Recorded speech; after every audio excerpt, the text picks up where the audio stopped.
Meu nome é Wagner, sou fotógrafo e cinegrafista, viciado em adrenalina. Nunca fui um cara de ficar parado num lugar só. Um dia, com certeza, eu vou poder dizer que vi uma boa parte desse mundão. Meu nome é Bárbara, sou jornalista e produtora. Sempre soube que a vida de escritório não era pra mim, até que tivemos a ideia de vender tudo e sair pelo mundo. Sorte que eu encontrei um cara tão louco quanto eu, que topou viver comigo os melhores momentos da vida. Nova Zelândia, África, Brasil, Amsterdã, Bangkok, Tailândia, China, Haiti e Vietnã, rodando o mundo inteiro, melhores momentos da vida, rodando o mundo inteiro, melhores momentos da vida. Gente, a gente acabou de chegar em Lisboa e vocês não sabem o alívio que é chegar aqui e ouvir a nossa língua, todo mundo falando português, proximidade da cultura, tudo muito parecido. Isso realmente, depois de ficar rodando a Ásia, Nova Zelândia e alguns países da Europa, não tem preço. Chegar aqui e ouvir a nossa língua é tudo de bom. E os pontos positivos de Lisboa vão muito além da familiaridade do idioma e da cultura. Belas ruas cheias de história, comida excelente e o clima ensolarado fazem de Lisboa um dos melhores destinos para se visitar na Europa. E não são só os brasileiros que pensam assim. O turismo cresceu cerca de 10% em 2019, batendo recordes no setor. A capital é vista neste momento pelo resto da Europa como um exemplo de sucesso. Mas esta popularidade toda trouxe com ela alguns contratempos. Construções antigas são disputadas pelo comércio, que já não tem mais para onde crescer. Aos poucos, as varandas com roupas nos varais perdem espaço para os Airbnbs, que não param de crescer para acomodar cada vez mais turistas. O maior desafio está justamente em aprender a equilibrar as coisas, preservar a identidade lisboeta enquanto o turismo cresce, para que a capital portuguesa não perca o seu romantismo e o charme intimista, que sempre foram seus principais encantos.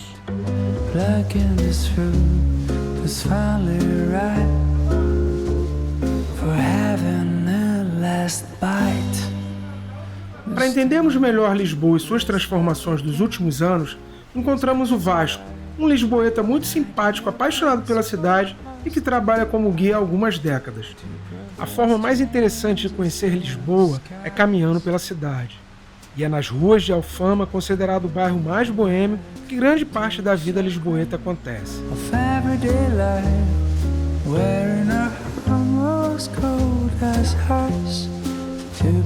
E agora cá estamos com Alfama a nossos pés. O Rio Tejo e todo este desarrumo de ruelas, passo a expressão porque esta é a maneira como as coisas cresciam. E todas as ruelas são autêntica judiaria. Portanto, esta era a zona de onde vivia a maior comunidade judaica da Europa. Alfama é um dos bairros populares, tal e qual como a Graça, tal e qual como a Moraria, tal e qual como outros bairros, que durante o mês de junho, nas festas juninas, temos os Santos Populares. Ele acabou de contar pra gente que na época das festas juninas, junho, né? Junho. Na época das festas juninas, qualquer um pode abrir a porta da sua casa e botar uma barraquinha e vender comida. Sardinha, normalmente, a sangria, barato. Enfim, tudo isso.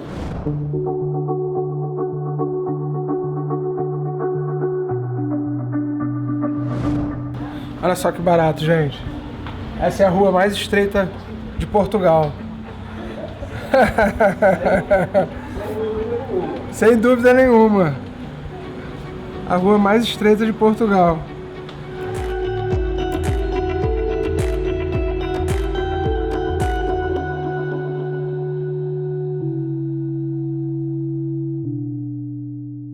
Tudo bem, eu até vou tomar um cafezinho. Quer um café? Isto aqui é uma tasquinha típica de Lisboa. Não podia ser mais típico. Eu vão ser 2 bicas, por favor. Tomar agora um carioca de limão, eu não posso tomar café. Nunca ouvi falar, mas tô super curiosa. Cuidado, está muito quente mesmo. Tá. Porque eu já estava mesmo a precisar de uma bica. É. Você sabia que nós chamamos bica ou café assim? Não. E sabe porquê que se chama bica? Quando o café expresso, café máquina italiana, chegou cá a Lisboa, ninguém gostava de tomar porque era muito amargo, muito amargo. E então, uma das maneiras que os cafés tiveram para salientar o facto desta bebida ser muito boa era aconselhar a beber com açúcar. Então, bica é beba isto com açúcar. Ora, este aqui é o Largo de São Domingos e é conhecido pelo Largo da Tolerância. Aliás, está escrito Cidade de Lisboa, Cidade da Tolerância em várias línguas. Em memória dos milhares de judeus vítimas da intolerância e do fanatismo religioso assassinados no massacre iniciado a 19 de abril de 1506 neste largo. Sei é que logo que a corte foi avisada que tinha havido este massacre, a dizer que a Ordem Dominicana iria ser expulsa de Lisboa. E assim foi. A família real, no entanto, disse para a memória futura, para as próximas gerações, recordarem que a tolerância é importantíssima, vamos deixar a igreja com as cicatrizes, com as marcas todas existentes desse massacre. Há uma frase em bom português que diz só chamamos por Santa Bárbara quando troveja. Ou seja, somos católicos, mas não praticamos assim tanto. Sei que houve esse ligeiro aumento, jovens ou dos escoteiros, ou das guias, ou de outras organizações praticaram mais a religião católica do que costumavam praticar antes. De qualquer das maneiras, há um decréscimo gradual da prática religiosa. No Brasil viraram evangélicos. Sim. Aqui não tem? Não, não. Aqui não. Aqui viraram um pouco mais para a mãe natureza.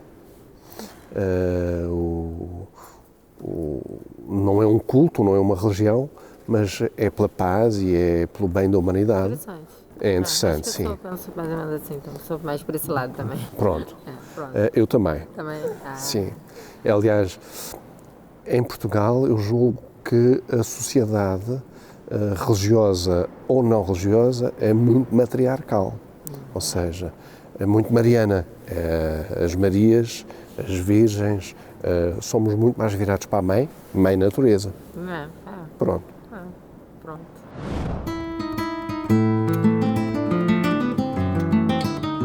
A menos de 10 quilômetros da Baixa Lisboeta fica Belém, a Lisboa dos cartões postais. O bairro reúne alguns dos monumentos mais importantes do país.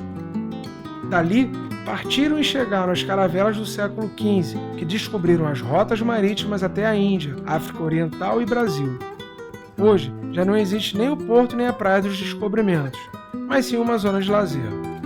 É lá que também fica uma instituição lisboeta, a antiga Confeitaria de Belém.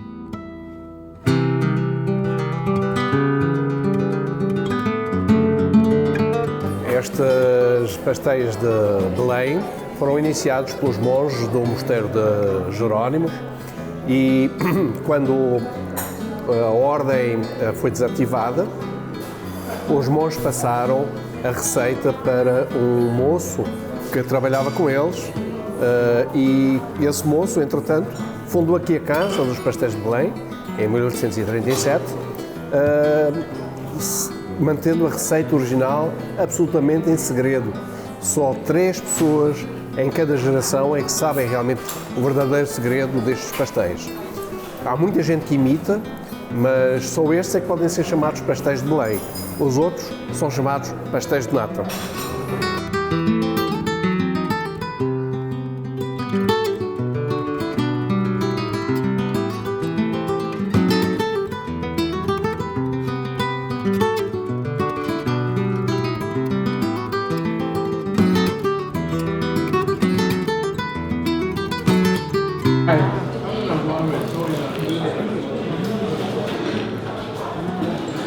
Muito bom.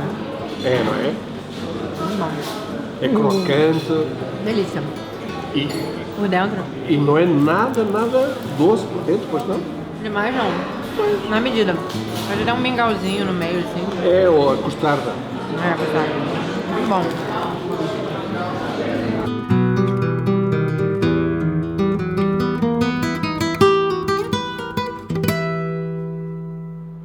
Nos últimos 10 anos, houve um renascimento de várias partes da cidade. O centro histórico, principalmente a região da Baixa Pombalina, se encontrava em situação de abandono, com ruas desertas durante a noite e muitos edifícios arruinados. Mas por conta do crescimento econômico e o aumento do turismo, vários prédios foram aos poucos revitalizados. No número 15 da Rua Anchieta fica um deles, o Flora Chiado, onde ficamos hospedados. Gente, a gente acabou de chegar na nossa hospedagem aqui em Portugal, Lisboa. O apartamento é enorme, lindo, mas apesar de lindo, ele tem uma coisa muito especial. Ele é todo feito com material reciclado.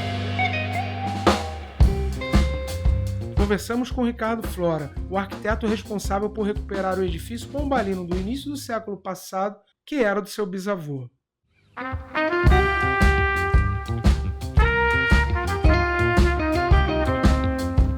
A nossa principal ideia, e estávamos num edifício realmente com características únicas, numa localização única, talvez o centro, a zona histórica mais cosmopolita e talvez mais interessante do centro de Lisboa.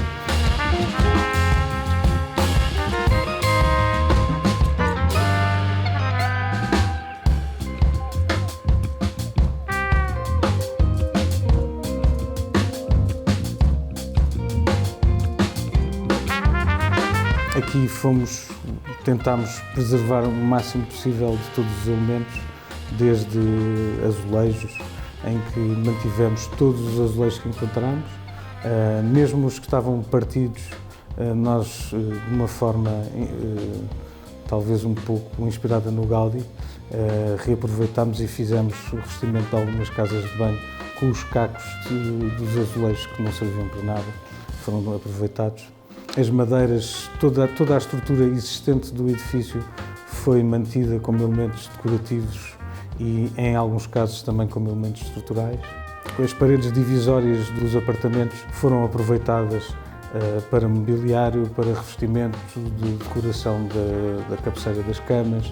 As vigas originais do edifício que estavam podres foram aproveitadas para fazer os pés das mesas da sala de jantar.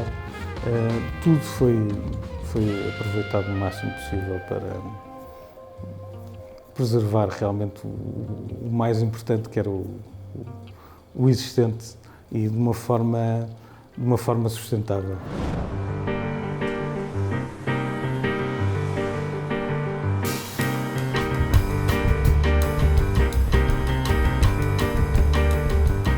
Enquanto novos restaurantes pipocam por todos os lados, outros resistem ao tempo. Se destacam justamente por manterem a tradição e principalmente a boa mão para a cozinha. O restaurante Velho Macedo é um deles. O senhor José Barbosa é quem se ocupa dos clientes no salão, enquanto sua mulher cuida da cozinha. Lá se pode provar as mais tradicionais receitas portuguesas e tomar um bom vinho por um preço razoável.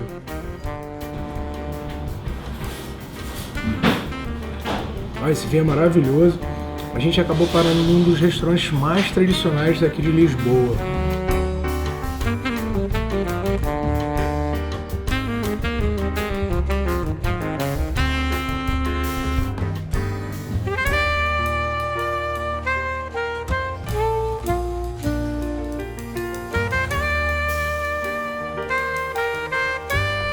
Eu vim para aqui com 12 anos. Portanto, vim do Minho para aqui com 12 anos, portanto, há 50. Depois, entretanto, passado 2 ou 3 anos, fui aprender a minha profissão de empregado de mesa, que era aquilo que eu gostava. Depois, entretanto, trabalhei em vários restaurantes e depois regressei aqui com 22 anos, adquirindo isto às pessoas que eram os proprietários, porque um deles era meu familiar.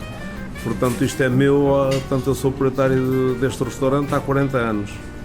Entretanto, isto era um café só pequeno, não tinha nada de restaurante, não é? E eu, como era empregado de mesa, a minha profissão era empregado de mesa, era do que eu gostava, era restaurante, então transformei isto de um café para um restaurante, como existe hoje. Vai comer umas lulas ao lagareiro, grelhadas com azeite quente e alho, batata à murro e brócolis. E o bacalhau?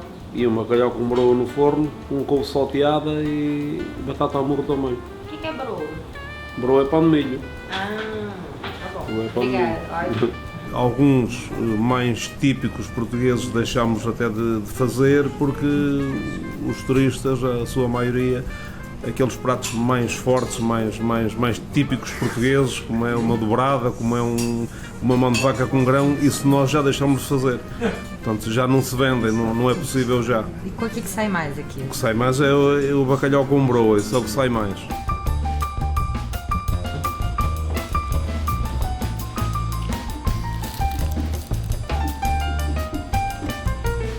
Bom mesmo. Eu como não.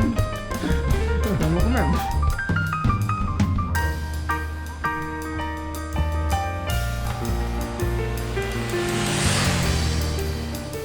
Assim, a menina é jovem, vive na zona do Bairro Alto e costumava pendurar roupa à janela.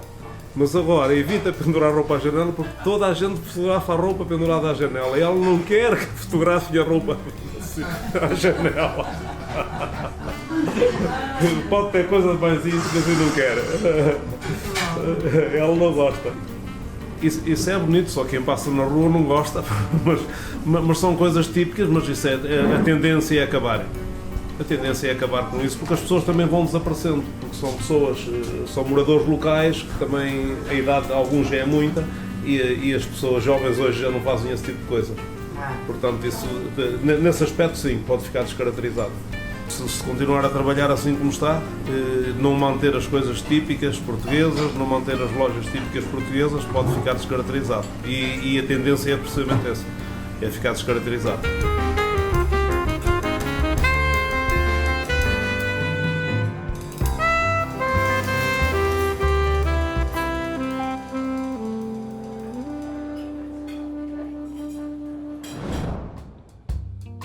Quem na infância nunca ficou desesperado quando pisou sem querer num carrinho ou partiu a cabeça da boneca favorita? Pois o Hospital das Bonecas era o destino certo do brinquedo quebrado, o lugar onde os pais iam correndo buscar uma solução para acalmar as lágrimas dos filhos. Uma memória viva de um tempo em que as coisas ainda não eram descartáveis. Dona Manuela, pode contar um pouquinho da história do lugar pra gente, por favor?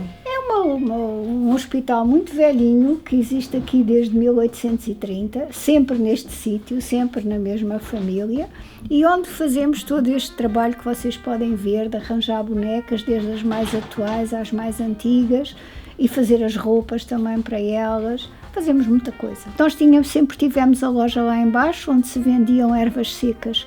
E a senhora que começou e que vendia essas ervas e ervas para queimar também, de fumos e coisas nesse género, ela tinha muito jeito de mãos e começava por fazer também bonecas nos tempos livres, bonecas de trapo, que eram as bonecas da época. Penso que foi assim que começou, as pessoas começaram a lhe achar graça, a ver as bonecas que ela fazia, foram trazendo outras para arranjar e tal como nós contamos na história que está à nossa porta, começou tão simplesmente como isso. Que barato! E hoje em dia vem bonecas do mundo todo, Vem. Temos bonecas que vêm de muitos países, também muitas do Brasil, às vezes com as pessoas que vêm cá visitar o país, outras vezes vêm por correio.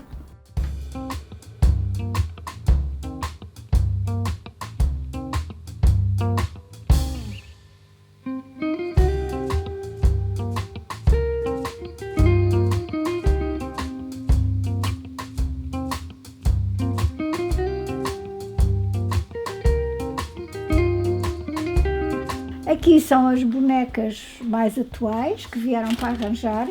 Agora já estão prontas, já estão lavadas. Todas elas têm um número no pé, é o número da cama delas cá no hospital.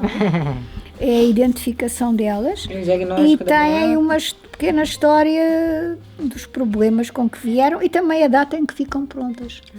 Quanto tempo leva normalmente? Assim? Neste tipo de bonecas levam mais ou menos uns 15 dias, um mês. Aqui deste lado são bonecas mais antigas. Esta, por exemplo, é uma boneca alemã. Nossa, também carinha de alemão mesmo. Nos né? anos 30, 40, é uma boneca de celuloide. Legal. E vocês têm todo o material para restaurar bonecas de todo quanto é tipo? Temos todos os tipos de bonecas. Às vezes é mais difícil, é como nós, nem sempre temos cura para todas as doenças, mas tentamos. Aqui deste lado são doentes que estão em muito mau estado, é assim que eles vêm a maior parte das vezes.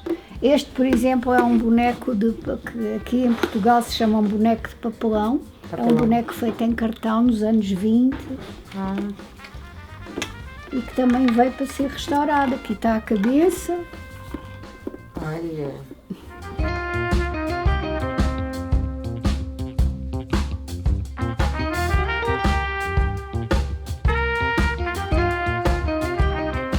Em relação a valores, por exemplo, claro que é uma boneca, dependendo do estado da boneca... Isso depende sempre das horas de trabalho, nós também fazemos sempre um orçamento, por isso é um problema. É por hora, claro. Sim, nós fazemos contas ao tempo que as coisas nos vão demorar a fazer.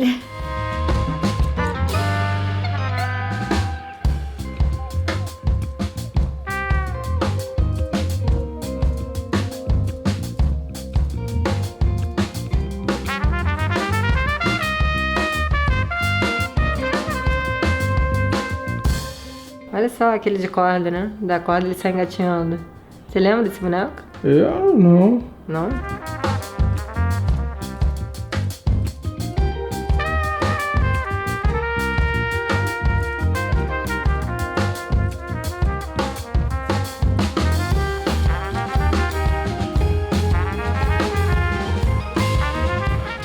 Olha que lindo aqui, o marcador de livro que a gente ganhou e atrás tem toda a história do Hospital das Bonecas, fundado em 1830. Muito legal.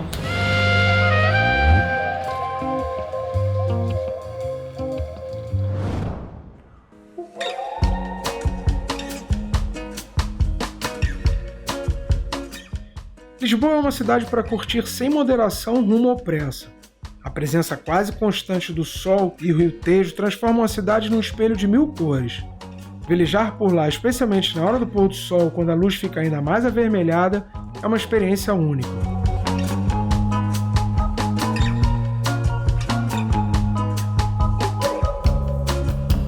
Sou originário de Oeiras, nasci em Oeiras, que é uma vila que fica entre Cascais e Lisboa, portanto fica mesmo ali é o fim do Tejo e início do mar, que é Oeiras, mas sempre fiz vela aqui em Belém. Aprendi desde muito gaiatozinho, desde pequeno. E como você teve a ideia de fazer? Tenho uma família de velejadores, portanto, o meu pai é velejador, os meus tios são velejadores, da parte do meu pai. Depois da parte da minha mãe também tenho 1 ou 2 tios que são velejadores e que sempre gostaram de barcos. E portanto foi sempre vela.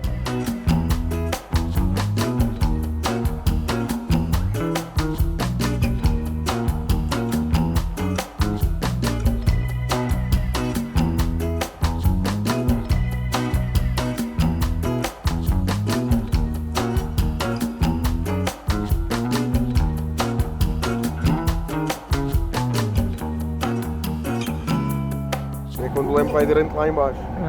Não vira nem para a esquerda nem para a direita. Portanto, tem que alinhar o tubo, aquele tubo azul que sobe, sim, não é? sim. Aquele que sobe mesmo lá à frente na proa, com o pilar da ponte, faça lá isso. Pilar da ponta? O pilar da ponte é aquilo.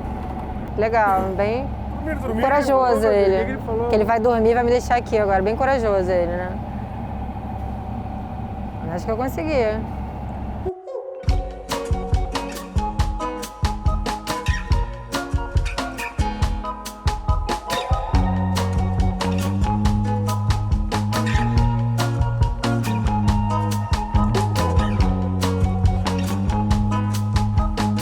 E neste cenário cercado pelas águas do Rio Tejo, vimos mais uma vez o quanto Lisboa é única e linda.